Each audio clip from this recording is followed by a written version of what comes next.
Hello students, एक बार फिर स्वागत है आप सभी का अपने यूट्यूब चैनल 1-to-1 क्लासेस पे। आज आपको बताने वाला हूं कि किसी बच्चे ने अगर आंसर शीट के लिए फॉर्म भर रखा है। पहली बात तो आंसर शीट की आज लास्ट डेट है। जिन्होंने 31 मई की एंड मतलब रात को मतलब 1 जून लगते ही अप्लाई कर दिया था फॉर्म के लिए, उनमें से मैक्सिमम बच्चों की नोटबुक आ चुकी है। वो अपनी नोटबुक को डाउनलोड कर सकते हैं और डाउनलोड कैसे करनी है वो सीख लीजिए। और जिन्होंने अब तक फॉर्म नहीं भरा, फॉर्म कैसे भरना है उसके लिए आप हमारी मेंबरशिप ज्वाइन कर सकते हैं। आपको मेंबरशिप में ये सारी चीजें सिखाई गई हैं। मेंबरशिप यहाँ पे जाके चैनल पे जाके मेंबरशिप ज्वाइन कर लीजिए जल्दी से जल्दी फटाफट। आपको हम लोग डेली बेसिस पर बहुत अच्छा कंटेंट डिलीवर कर रहे हैं ताकि आपको बेस्ट से बेस्ट रिजल्ट मिल पाए। तो हमारी मेंबरशिप आप ज्वाइन करिए ताकि आगे वाले फॉर्म कैसे भरने हैं, जो आपका रिवैल्यूएशन वाला फॉर्म है वो कैसे भरा जाएगा, आप अपनी आंसर शीट को कैसे रिवैल्यूएट कर सकते हैं, अगर आप खुद करना चाहें तो कैसे कर सकते हैं, मार्किंग स्कीम कहाँ से मिलेगी आपको, ये सब चीज़ें आप हमारे से कॉन्टैक्ट कर सकते हैं। और अगर आप इनमें से किसी भी हेल्प लेना चाहें, एक्सपीरियंस इवैल्यूएटर लेना चाहें, वो भी आपको मिल जाएंगे आराम से बिना किसी दिक्कत के। ठीक है, आप आराम से यहीं पे आके सीबीएसई वेरिफिकेशन पे अगेन मैंने आपको बताया क्लिक करेंगे, सीबीएसई वेरिफिकेशन वाला पेज आपके सामने खुल के आ जाएगा ये वाला। ठीक है, ये पेज खोल लेने के बाद आप क्या करेंगे, यहाँ पर अप्लाई फॉर आंसर बुक वाले कॉलम पर आएंगे। अगर आपको अप्लाई करना है तो यहाँ अप्लाई फॉर आंसर बुक वाले में आप अप्लाई कर सकते हैं। अगर आपको स्टेटस चाहिए, आपकी आंसर बुक आई नहीं आई, तो आप यहाँ पे एप्लीकेशन स्टेटस आंसर बुक पे क्लिक करेंगे। यहाँ पे जो भी आपका एप्लीकेशन नंबर, आपने अगर फॉर्म फिल कर दिया तो एप्लीकेशन नंबर जनरेट हो गया होगा। यहाँ पर एक बच्चे की आंसर शीट में डाउनलोड कर रहा हूँ। ठीक है, आपको दिखाता हूँ आंसर शीट कैसे आती है। तो उसकी डिटेल में यहाँ पे फीड कर रहा हूँ। ये डिटेल मैं बाद में हाइड कर दूंगा। ये देखिए यहाँ पर बच्चे की नाम लिखा आ रहा है, बच्चे की डिटेल सारी आपके सामने है। यहाँ पर उसकी नोटबुक आ चुकी है ऑलरेडी। ठीक है, इस नोटबुक को हम लोग डाउनलोड करेंगे। अभी नोटबुक कैसी होती है, चलो एक काम करते हैं, डाउनलोड कर ही लेते हैं। देखते हैं ये मैथ्स की नोटबुक कैसी है, क्या वैसी है सच में जैसी होनी चाहिए या शायद कुछ अलग है, क्या बोर्ड की वही नोटबुक है जो कि होती है।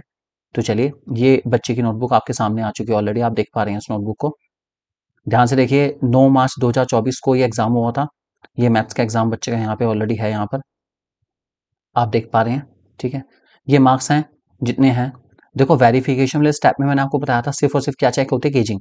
देखिए ये केजिंग चेक हो रखी है, ये टिक टिक टिक टिक टिक इस बात का प्रूफ है कि वेरिफिकेशन हो रखा है ऑलरेडी। और बच्चे की टोटलिंग, टोटल मिस्टेक, टोटल उन्होंने चेक करा लिया था। 50 ओनली की जगह 51 मार्क्स बच्चे के आए थे। ठीक है, ये टोटलिंग चेक हो गई। अब एक्सपीरियंस इवैल्यूएटर का काम क्या है कि जहां जहां पे नंबर कटे हुए हैं, मान लीजिए 37 क्वेश्चन में 1 मार्क मिला है, तो क्या बच्चे को सच में 1 मार्क ही मिलना चाहिए था या 1 से ज्यादा मिलना चाहिए था। बच्चे ने इतना बड़ा क्वेश्चन अटेम्प्ट कर रखा है, क्या ये जितना कर रखा है ये बिल्कुल गलत है या इनमें से कहीं पर भी ठीक हो सकता है। क्योंकि एक एक स्टेप वाइज नंबर होते हैं। अगर ये सिर्फ ये फर्स्ट स्टेप भी बच्चे का ठीक है इतना वाला है, तो उसके भी नंबर बच्चे को मिलेंगे। तो ये सब जांच आपको इवैल्यूएटर, एक्सपीरियंस इवैल्यूएटर की हेल्प से ही मिल पाएगी। जिस जिस क्वेश्चन में पूरे नंबर मिले हैं उस क्वेश्चन को तो ऑब्वियस ही बात है, छेड़ के फायदा नहीं है। अब जैसे क्वेश्चन नंबर 32 मान लीजिए 4 मार्क्स का है। ठीक है, तो ये जो फॉर्मूला है हमारा, ये सही से इंप्लीमेंट हुआ है नहीं हुआ है, बच्चे ने सही से निकाला है नहीं निकाला है, जो लिखा है वो उससे रिलेटेड है नहीं है, ये सब कुछ जांच करता है एक्सपीरियंस इवैल्यूएटर। तो ये एक्सपीरियंस इवैल्यूएटर का काम होता है इस चीज को जांच करना। ठीक है, अब एक चीज और बता दूं, फिजिकल एजुकेशन वाली शीट भी आपको दिखा देता हूँ एक बारी। मैं मानता हूँ थोड़ा समय लग रहा है लेकिन आपको बताना बहुत जरूरी है। अब ये फिजिकल की शीट आ गई बच्चे की। ठीक है, अब मान लीजिए मार्क्स है 47। ठीक है, अब इसमें मेन क्या जांच है, देखिए ये सारे एमसीक्यू तो जांच हो जाएगी बहुत इजीली अपना। अब मेन इशू क्या रहता है, मान लीजिए क्वेश्चन नंबर 23। ठीक है, ये क्वेश्चन नंबर 23 आपका 3 मार्क्स का है। बच्चे ने एडवांटेजेस लिखे हैं, एडवांटेज नंबर 1 ठीक है, एडवांटेज नंबर 2 ठीक है। ठीक है, 2 मिल गए उसको। अगर 3 का है, 2 मिले हैं, एक बार इस पे जांच करना पड़ेगा। 3 का है, अब जैसे ये क्वेश्चन है हमारे पास अगले वाला, फ्रिक्शन के टाइप पूछेंगे आपसे कि फ्रिक्शन कौन कौन से होते हैं।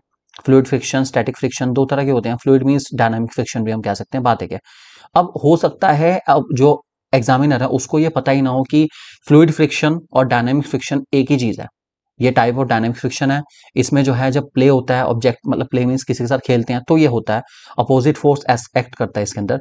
ठीक है, अब यही इशू बनते हैं इसके अंदर कि शीट को हमने देख लिया पूरा पूरा, बच्चे को मार्क्स नहीं मिला और ये बिल्कुल सही लिखा है। स्टैटिक फ्रिक्शन वो होता है जब अपोजिंग फोर्स अप्लाई होता है जबकि ऑब्जेक्ट मूव नहीं होता बिल्कुल भी, मीन्स ऑब्जेक्ट स्टैटिक पोजिशन पर ही है, ऑब्जेक्ट रुका हुआ है। तो ये एक्सपीरियंस इवैल्यूएटर ही बता पाएगा कि भैया जो लिखा है वो सही लिखा है या नहीं लिखा है। ये सब एक्सपीरियंस इवैल्यूएटर ही आपको बता सकता है। तो मैं आपसे यही रिक्वेस्ट करूंगा कि जस्ट गो फॉर इट, ये स्टेप आपको लेना चाहिए। क्योंकि स्टेप लेने से एटलीस्ट कम से कम आपका फाइनलाइज हो जाएगा कि जो गलती हुई है वो सीबीएसई की गलती है ये गलती आपकी है और गलती का जानना बहुत ज़्यादा ज़रूरी है। सो आई जस्ट होप आपको क्लियर हो गया होगा कि कैसे-कैसे आप अपनी शीट सीबीएसई से डाउनलोड कर सकते हैं।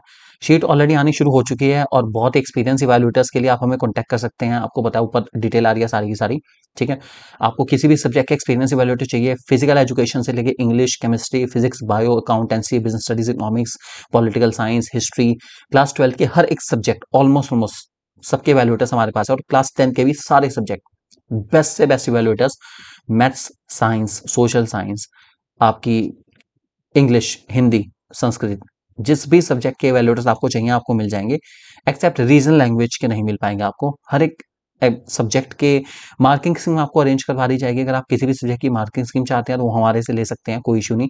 हम आपको बेस्ट से बेस्ट मार्किंग स्कीम प्रोवाइड करेंगे।